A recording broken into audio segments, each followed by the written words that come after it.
அதிமுகவோட முன்னாள் அமைச்சர்கள் தாவேக்கால இணையறதுக்குல்ல, இது ஒரு விழாவாக கண்டக்ட் பண்ண ஆரம்பிச்சிட்டாங்க. தாவேக்காவோட முக்கியமான முகங்கள்லாம் அமைச்சர் ஆதவ இருக்காங்களா, இவர் உட்பட தாவேக்காவோட முக்கியமான தலைவர்கள் ஒரு பெரிய விழாவாக கண்டக்ட் பண்ணியிருக்காங்க. சாதாரண விஷயமாங்க. அதிமுகலாம் டிவிக்கே கூட போய் கூட்டணி வைக்குமா? அப்படி ஒரு காலத்தில் பேச்சு இருந்துச்சு. ஆனால் இப்போ என்ன நடந்துட்டு இருக்கு? ஏடிஎம்கேவோட முக்கியமான முகங்கள் முன்னாள் அமைச்சர்களாக இருந்தவங்க டிவிக்கே பக்கம் வர ஆரம்பிச்சிட்டாங்க. அதுக்கு ஒரு விழா வேறு நடந்திருக்கு. எங்கள் ஆதவ அர்ஜுன் அவர்கள் என்ன தெரியுமா பேசினாரு? மினிஸ்டர் அவர்கள் தாவேக்காவுக்கு அதிமுக தான் தாய் கட்சின்னு சொல்லியிருக்காருங்க. எங்கே வந்து நின்றுருக்காரு தெரியுதா? தாவேக்காவுக்கு அதிமுக தாய் கட்சின்னு சொல்கிறாரு. ரெண்டு கட்சிக்கும் எந்த வேறுபாடும் கிடையாதுன்னு அமைச்சர் ஆதவ அர்ஜுன் அவர்களே சொல்லியிருக்காங்க. இந்த ஸ்டேட்மெண்ட்டை கேட்குறப்ப பொதுஜனம் உங்களுக்கு ஓகே, ஆனால் ஏடிஎம்கேல இருக்கவங்க என்ன நினைப்பாங்க யோசிச்சு பாருங்க. கேபி முனுசாமி என்ன இருக்கார்ல, அவர் என்ன தெரியுமா சொல்லியிருக்காரு?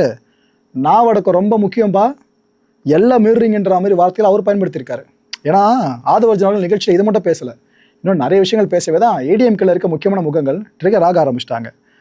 இந்த ஈவெண்ட்டில் எம்சி சம்பத் இருக்கார்ல, அதிமுக முன்னாள் அமைச்சர், அவர் என்ன சொன்னார் தெரியுமா? வரலாற்று வெற்றியை முதலமைச்சர் விஜய் அவர்கள் பெற்றுள்ளார்னு மனப்பூர்வமாக அதை பெருமையாக சொல்ல ஆரம்பிச்சிட்டாப்புல.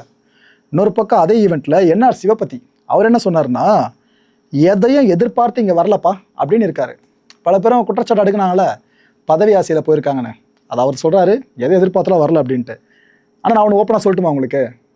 எதிர்பார்ப்பு இல்லாமல் அரசியலில் கட்சி மாறவே முடியாது. Okay right. கடம்பூர் ராஜு அவர்கள் இருக்காங்களே, அதிமுகவோட பிரதான முகம் முன்னாடி. இதுக்கப்புறம் டிவிகே சார்னா அவரோட கொடி பறக்கன்ற மாதிரி இருக்குது. பிகாஸ் ஏற்கனவே செங்கோட்டையன் அமைச்சராக இருக்கார். அவரோட இன்ஃப்ளூயன்ஸ் இல்லாமல் இந்த பக்கம் வந்திருப்பானு கேட்டிங்கன்னா இட்ஸ் அப் டு யூ மக்களே.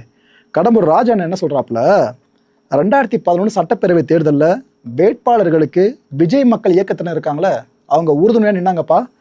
இதை இந்த நேரத்தில் நான் நன்றியோடு நினைவு கூற விரும்புகிறேன்னு அவர் சொல்லியிருக்காரு. அப்போ இவருக்கு நன்றியோடு நினைவு கூற விரும்புகிறாரு, நன்றி இருக்குது அப்படின்னா அப்போ யாரை இங்கே ஒரு மாதிரி குத்தி காட்டுற மாதிரி பேசியிருக்காங்க? சரி ரைட்டு விடுங்க. இவங்களையெல்லாம் தாண்டி உடுமலை ராதாகிருஷ்ணன் ஒரு மேட்டரை சொன்னார் பாருங்க. ஏடிஎம்கே தொண்டர்களை எப்படி எடுத்துக்க போறீங்கன்னு தெரியல, பட் சொன்னதை சொல்லிடுறேன். ஊடக தர்மம்.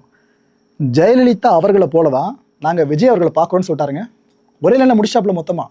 இவ்வளோ தூரம் மற்றவங்க பேசுனதெல்லாம் மறந்துட்டு எல்லாம் இதை பற்றி எல்லாம் அண்ணன் செம்மையாக பேசியிருக்காருல அப்படின்னு சொல்ல ஆரம்பிச்சிட்டாங்க. எங்களுக்கு இங்கே மரியாதை கொடுத்தாலே போதுங்க அப்படின்றாரு. அப்போ அதிமுக மரியாதை இல்லையா? அதை தான் மறைமுகமாக சொல்ல வராங்க. திமுகவுக்கு மாற்றாக வந்திருக்கிறதுனால மட்டும்தான் தாவேக்கால நாங்கள் இணைஞ்சிருக்கோன்னு இந்த இணைந்தது சார்ந்து ஜஸ்டிஃபை பண்ணியிருக்காப்புல உடுமலை ராதாகிருஷ்ணன் அண்ணா அவர்கள்.